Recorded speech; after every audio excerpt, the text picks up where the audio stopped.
Thank you, Laura, for this invitation. I'm really honored to be here today in this amazing institute and in front of some of the cornerstone of geriatric research in the world.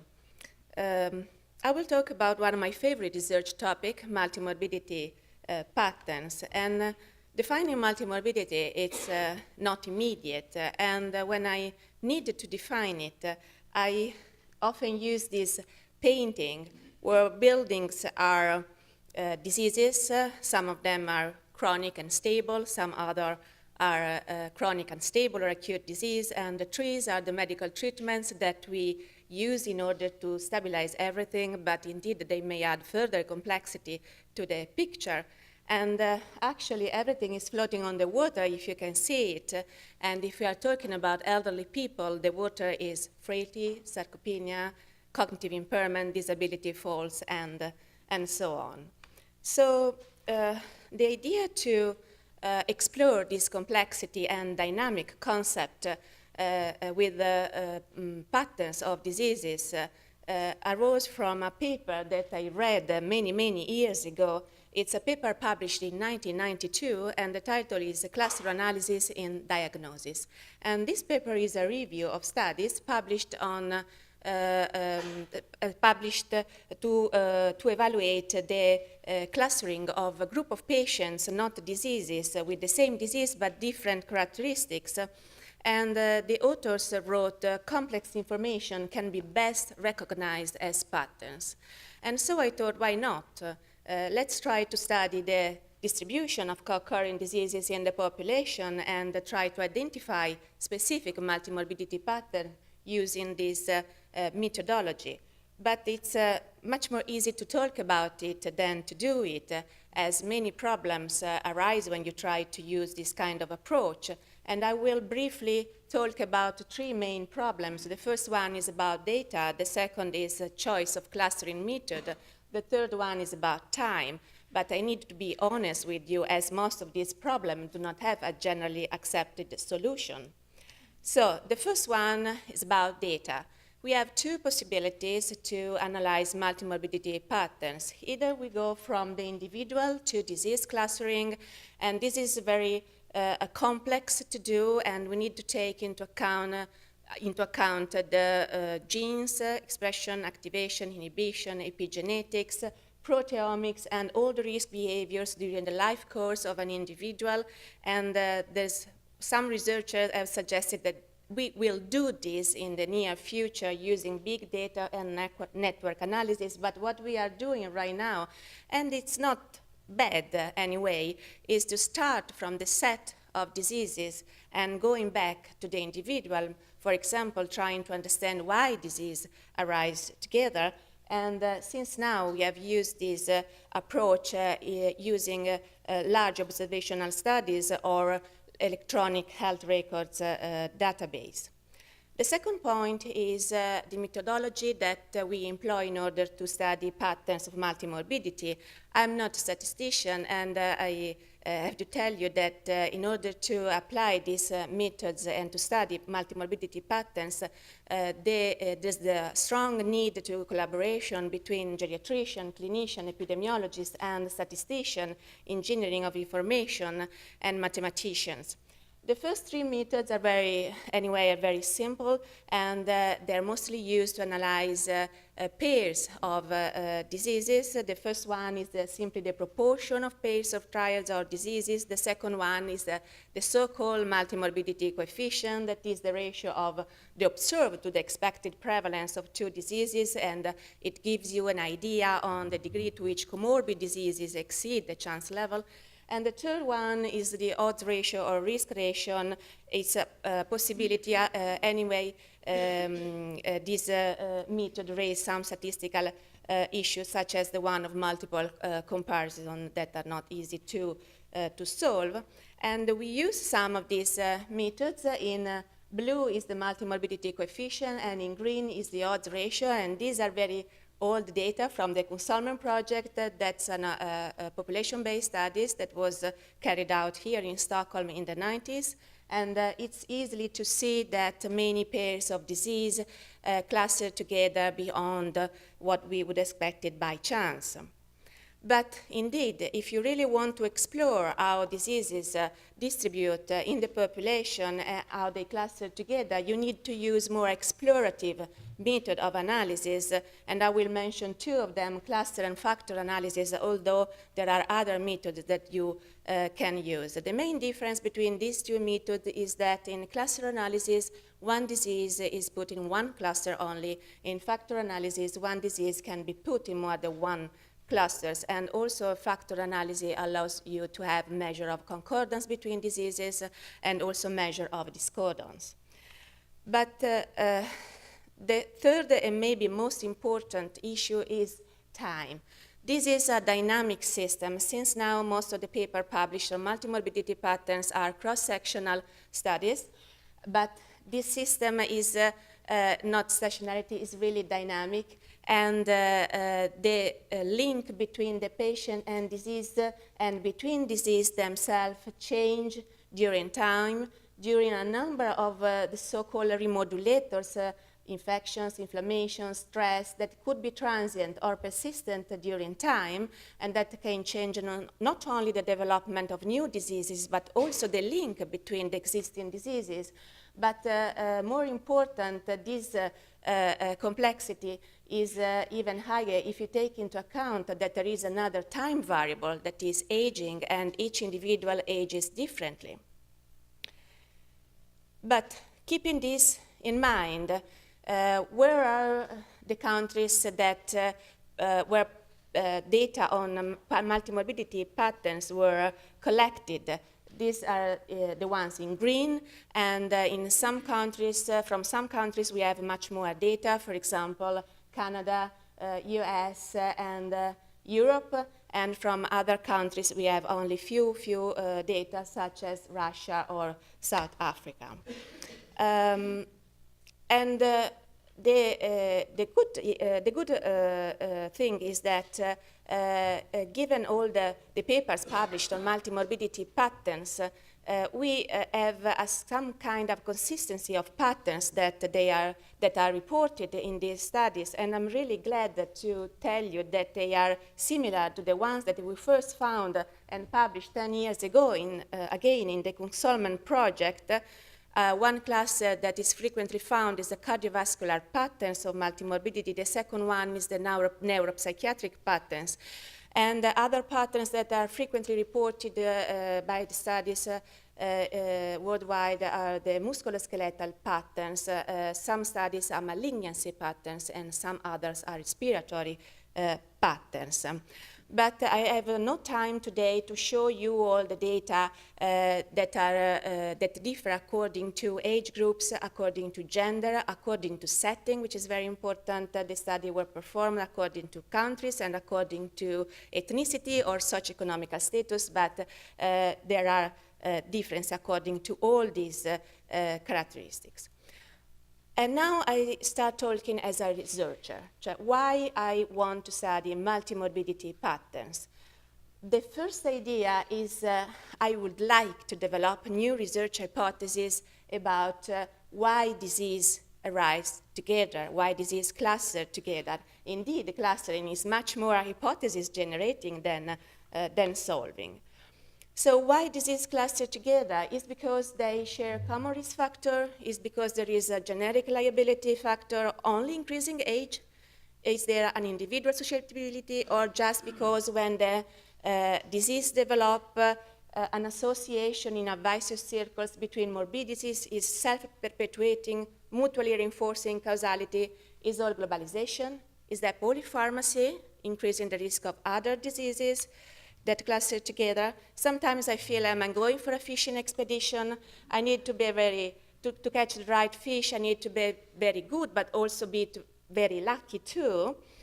And I'm not the only one with this feeling. As you can see, this is the number of adjectives that have been used to define why diseases arise together. So clinical, concordant, discordant, intercurrent, heterogeneity, associated, homotypic, cogent, causa familia, cluster, complicating, diagnostic, and so on. Not easy. indeed, to keep it simple, there are two possible probabilistic way, thinking about a probabilistic way, there are two possibilities. The first one is diseases are completely independent and they cluster just by chance. And the second one, there is some kind of association among diseases. And the point is, which kind of association? Is it causality or correlation among diseases? And given the sequence of the event that make a disease develop, sometimes both these hypotheses can be true, and actually sometimes we can't define if it's one or the other one, because first of all, we still lack of accuracy in measurement.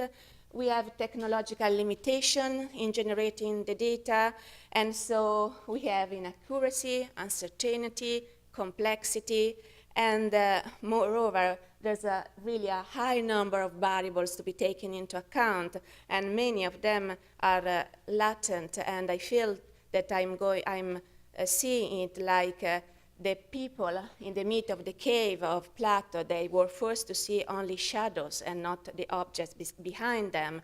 So the many, as we say, are seen but not known, and the ideas are known but not seen, said Plato. One idea, and this is an ongoing collaboration with a group of Concepcion Violant from Spain, is to try to understand a little bit more about the etiology of clustering of diseases according to a longitudinal mathematical modeling that will be that was developed by a mathematician and that will be applied to different populations.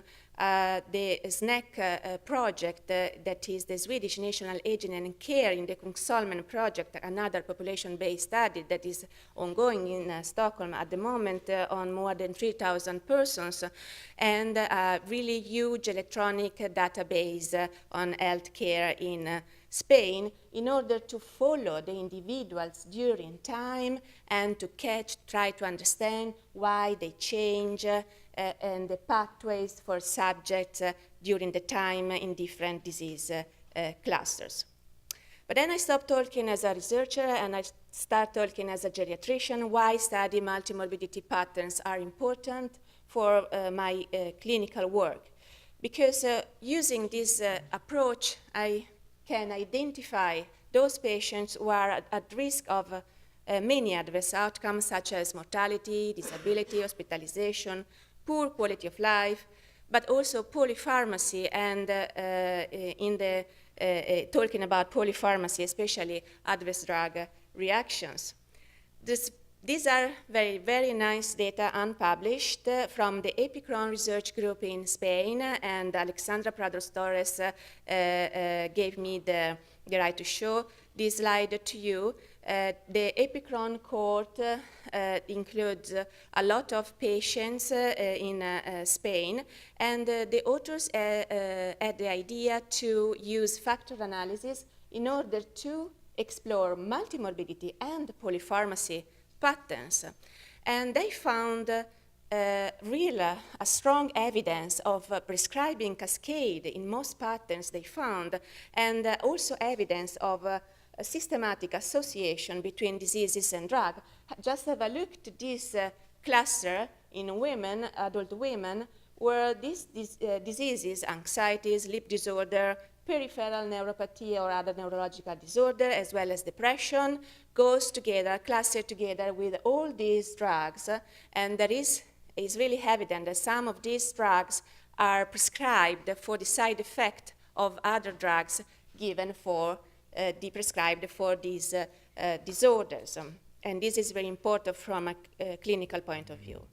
But thinking about other adverse outcome, and in first about functional decline with aging, Davide Vetrano just published this very interesting study about the trajectory of walking speed decline and ADL decline in the SNEC, again the SNEC project, and showing that people with one cardiovascular disease or two cardiovascular disease and more, or people with one neuropsychiatric disease or two or more neuropsychiatric disease, as well as mixed multimorbidity, they have different trajectories of walking speed and ADL decline during a 9-year follow-up. But even more interesting in this study that is not published yet, again, Davide has analyzed mortality data in the same population, finding that the hazard ratio of 3-year cause mortality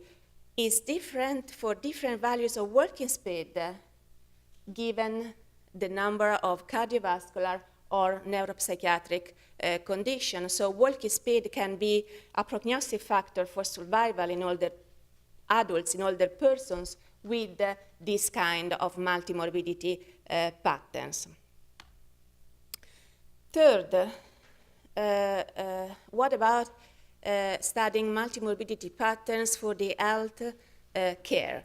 I don't really agree with this sentence. The identification of patterns of multimorbidity should be a focus of interest for all involved in geriatric research and care, because I think that the word geriatric should be taken away, because it's, the identification of multimorbidity patterns is really important for the care of the people of different ages, and can give really important information on how to approach and to differentiate healthcare at different age groups, as multimorbidity patterns different in different age groups, and and also, as we have heard from Luigi, from a certain point on, there's a changing in the resilience of the persons. The first thing is, are we able to increase the awareness of the need of this diverse care service for individuals with the different disease the multimorbidity patterns?